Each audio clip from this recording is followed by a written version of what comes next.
Hello mga kababayan ko, may ituturo po ako sa inyo, mag-share po ako sa inyo kung paano po maglinis ng manok. Linisin po natin yung manok. Mag-steam po ako ng manok ngayong araw na ito, kaya lilinisin ko po itong manok. So turuan ko po kayo kung paano maglinis ng manok. Yan, pinipiga po natin yung ilong. Kasi may mga ano dyan, ganyan po pag naglinis ng ulo. Wow! Nakalabas yung parang yung madulas-dulas po dito. Kaya pinipihit po natin yan. Yan. Tapos lamasin natin, yan, linisin. Diba? Kasi tayo din naman kakain. Kaya panatilihin natin na malinis yung kinakain natin. Diba? Kasi minsan, sa paglilinis din ng mga pagkain, pag-prepare ng pagkain, kaya tayo minsan nagkakasakit. So, lagyan natin ng asin. Lagyan po natin ng asin dahil ang asin, ito ay nagpapaalis ng lansa ng manok.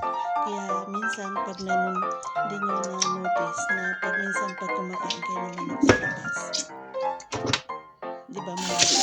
Kasi kulang siya sa linis. Yun ang dahilan. Kaya malansa ang manok. So, ito na po mga kababayan. Yan. Pagkatapos ko po lamasin ng asin, linis na uli.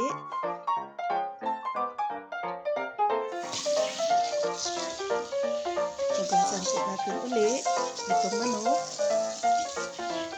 Tanggalin yung mga ano doon. Tawag yan, puwak-puwak. Tatanggalin po natin ito.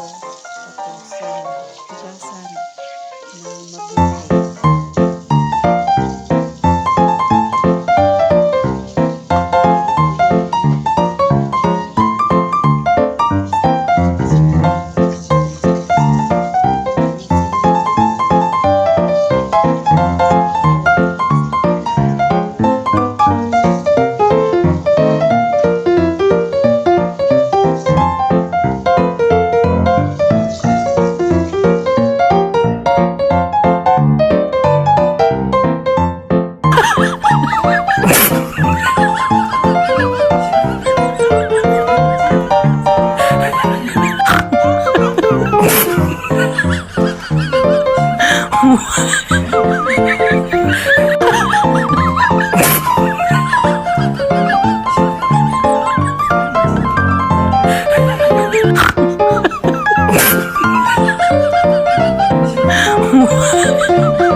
nilagay mo siya sa kawali.